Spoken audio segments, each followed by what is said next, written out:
Hey, you know how on cops they always blur out the bad guys' faces or offensive t-shirts? We're going to teach you how to do that using Adobe Premiere. We're using Premiere Pro CS4 today. So the first thing you're going to want to do is create a new project file and set all the properties you want, including where you want it to go. So we're going to put ours in this drive in this folder, and we're going to name it TrackMat because that's what it's called. And hit OK and choose whatever you want for your presets. Our sequence will also be named TrackMat. We're going with the default settings because that's all we need for our project. And then you're going to have to find the files that you're going to be using, the video that you want to edit, and you can either go to File and Import and edit that way, or you can just drag it in from another folder and add it to your project files here. And once you add that, you're going to want to put that video clip on your timeline twice, if it will drag properly, into both video 1 and video 2.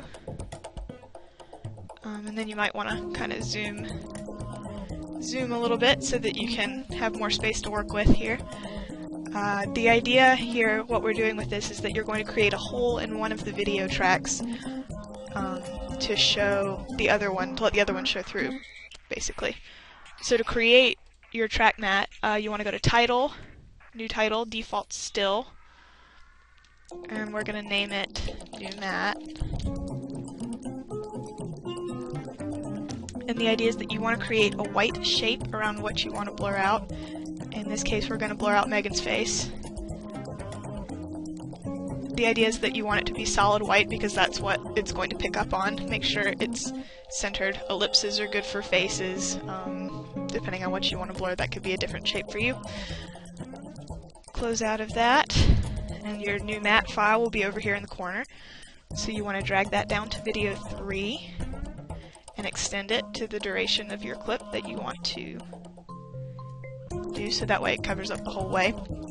See, the problem here is now when you go through, oh well, that's too far through, but when you go through the clip it doesn't move, so now we want it to move. And we do that by going to Effect Controls in the top panel up here, scroll down Motion and click Position so that it animates.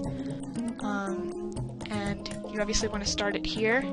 You go over to the end of your file, and you can just click up here and drag it. Oh no, you can't. That's an issue. Yes, you can. You click over here and you drag it so that it covers up the face that you want. And then it's easy from this point. If you just kind of cut your video in half, you want to just move it to there, and then you want to cut that in half. And just kind of make sure that it's covered anywhere that it's escaped. So like here, theoretically you really want to go in halves because that way it'll kind of follow itself, like not follow itself, but it'll kind of catch up if you go by halves. Unfortunately, we're kind of having some issues with the sideways, so we're going a little bit more than halves to make sure that we have our extreme motions on the side covered up properly. Depending on your video clip, this can be a tedious process. For the purposes of this tutorial, we're going to fast forward. So ideally, eventually, your shape will follow your face around pretty perfectly. And you can scroll through to make sure that it does so. Like so. And it seems to be working now. After this, once you've got that video to make sure that it's smooth and how you want it, you go down to Effects, or Video Effects in this bottom panel here, and you scroll down to Stylize. You take Mosaic is what you want. This is what's going to give you that blur effect. And you drag it up to video 2 so that it applies to video 2. And up here, if you want, you can change your scale so that it's more or less blurry depending on how you want it. These were pretty arbitrary, but that's okay. and then you go back down to this effects panel, and you go up to keying, and scroll that down.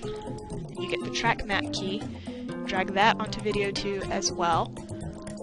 Scroll that down, and when it says matte, you choose video 3, so that way it knows that it applies it to that matte. And theoretically, this should work. And you see, as we play through the video, that it does in fact blur out only her face as she moves back and forth and up and down. And I mean, you can do whatever you want with it, and that works pretty well. So now we have to export it, obviously, so that it will be visible and uploadable to whatever media form you want. You go over to File, Export, Media here. And in our case, we want to export to YouTube because we want to put this lovely clip up on YouTube. So H.264 is the easiest codec that works with that. And then the preset we only filmed in standard definition, so we want YouTube standard definition.